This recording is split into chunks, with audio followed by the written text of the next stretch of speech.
Silence. ఈనాడు ఈ ప్రాంతంలో రాష్ట్రంలో మన రాష్ట్రంలో ముఖ్యమంత్రి గారు ఆనాడు రాజశేఖర రెడ్డి గారు ముఖ్యమంత్రిగా ఉండటం జరిగింది. ఈ రాష్ట్రాన్ని ముఖ్యమంత్రి గారు ఆనాడు చెప్పిన పథకాలని ఈనాడు ఈ రాష్ట్రంలో అందరూ బాగుండాలని నేను బాగుండాను.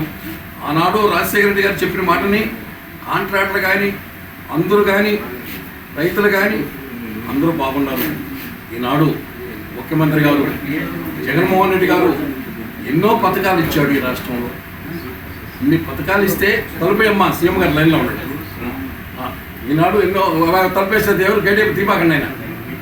ఈనాడు ఈ రాష్ట్రంలో ముఖ్యమంత్రి గారు జగన్మోహన్ రెడ్డి గారు చెప్పిన మాటని ఆనాడు ఈ రాష్ట్రంలో ఇచ్చిన పథకాలన్నీ ఆయన హామీలు ఇచ్చిన పథకాలన్నీ అమలు చేసి ఇన్ని జరుగుతుంటే చంద్రబాబు నాయుడు గారు ఇచ్చిన 18,000 రూపాయల కోట్లో కూడా ఇస్తానన్న జీవో ప్రకారం తెస్తే చంద్రబాబు నాయుడు పోయి అడ్డుకోవటం. ఈ ఎలక్షన్ టైంలో ముందుకి పాపం పేదవాళ్ళు వాళ్ళకి ఏదో 18,000 కింద ఇద్దాం ఇంకొక జీవో ప్రకారం తెస్తే ప్రతిదీ ఇళ్ల స్థలాల కోట్లు ఆపాడు. రైతులకి ఇంకొకటి కావాలంటే కోట్లు ఆపాడు. మన పట్టాలు నాయన ఒక నిమిషం ఉన్నాయన సీఎం గారు లైన్లో ఉన్నాడు. అధ్యక్ష ఈనాడు చెప్తున్నాను నేను ముఖ్యమంత్రి గారు చేసిన పనులన్నీ చాలా మంచి పనులు అయితే జగన్మోహన్ రెడ్డి గారు చేసిన పనులు చంద్రబాబు నాయుడు కుమారుడు ఇద్దరు కలుసుకుని రాష్ట్రంలో కుప్పంగా ఓడిపోయి ఈ రాష్ట్రంలో 175 సీట్లకి 170 సీట్లు ముఖ్యమంత్రి గారు జగన్మోహన్ రెడ్డి గారు ఈ రాష్ట్ర ముఖ్యమంత్రి అవుతున్నాడు. అధ్యక్ష అదే కాకుండా అదే ఈనాడు జగన్మోహన్ రెడ్డి గారు ఈ రాష్ట్రంలో చేసిన పథకాలే కాదు, ఈనాడు రేపు ముఖ్యమంత్రి అయితే ప్రతి వాడిని పట్టించుకుంటాడండి. బీసీలు, ఎస్సీలు, ఓసీలు అందరికీ సహాయం చేశాడు. ఈసారి ఓసీలు కూడా ఒక్కసారి సహాయం చేయమని మేము అడుగుతున్నామండి. గ్రామాల్లో రోడ్లు చేయండి, ఇరిగేషన్లో డెవలప్మెంట్ చేయండి. ఈనాడు ఈ రాష్ట్రంలో ఎంత చేపారు, ఎన్ని పథకాలు ఇచ్చినా ఈరోజు ఓటు అడిగితే జగన్మోహన్ రెడ్డికి ఏం చెప్తున్నారు? మళ్ళీ జగన్మోహన్ రెడ్డికి ముఖ్యమంత్రి కావాలి. ఇంకనన్నా మన జగనన్న ఈ రాష్ట్రంలో మీరే ఆలోచించుకోండి. 2 నెలలు 3 నెలలు కష్టాలు పడ్డారు ఎమ్మెల్యేలు. గెలిచిన వాళ్ళు పాపం నిద్ర లేకుండా గ్రామాల్లోనే కొనుక్కున్నారు, గ్రామంలోనే సేవ చేశారు.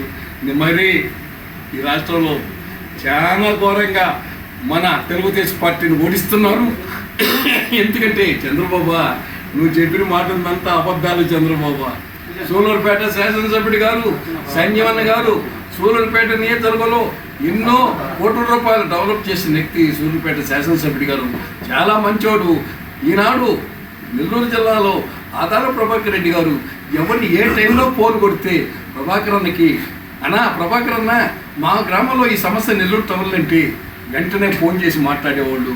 అందువల్ల ఈ నెల్లూరు జిల్లాలో అన్నీ గెలుస్తున్నారు.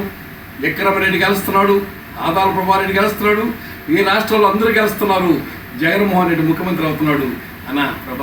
జగనన్న ఇంకనన్నా మా పోటీ వాళ్ళందరినీ పట్టించుకున్నా గ్రామాల్లోనే కాదన్నా మాకు పదవులు అవసరం లేదన్న జగనన్న.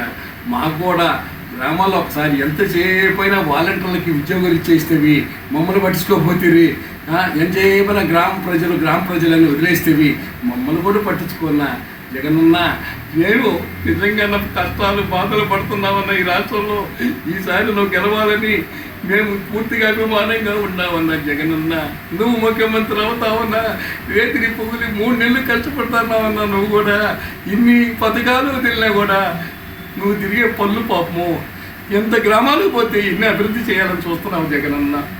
నాకే మనసు భేదమవుతుందిరా. నేను నువ్వు తిరుగుతుంటే ఎండ గాలి లేకుండా ఎమ్మెల్యేలో బాధలు పడుతుంటే ఇన్ని పథకాలు ఇచ్చి కూడా మనం ఇన్ని బాధలు పడుతుంది. నాకు బాధ వేసిందన్న. నాకెంత బాధగా ఉంది, నీకెంత బాధగా ఉండాలన్నా. రేత్రి పొగులు అనుకోకుండా తిరుగుతున్నావన్నా జగనన్న. నీ ఓపిక మెచ్చుకోవచ్చన్నా జగనన్న. అన్ని రాష్ట్రాలు ఒక విధంగా ఉంటే మన రాష్ట్రంలో నువ్వు కావాల్సిన నిధులు తీసుకొచ్చి ఇచ్చావు జగనన్న. చెప్పిన మాటని తప్పకుండా చేసావు జగనన్న. మా శాసనసభ్యుడి గారు సంజీవన్న గారు పాపము 6 నెలలు అయిందన్న నెల్లూరు వదిలేసి సూలూరుపేటలోనే కూర్చొని పాపం నేత్రి పొగులు నిద్ర లేకుండా కష్టపడి పనిచేస్తున్నాడు. అందరూ ఫ్యాన్ గుర్తుకు ఓటేయండి, జగన్మోహన్ రెడ్డిని కానీ గెలిపిండి. ఈ రాష్ట్రంలో మళ్ళీ అనుకున్న పనులన్నీ చేస్తారని జై జగన్మోహన్ రెడ్డి, ఫ్యాన్ గుర్తు జై జగన్.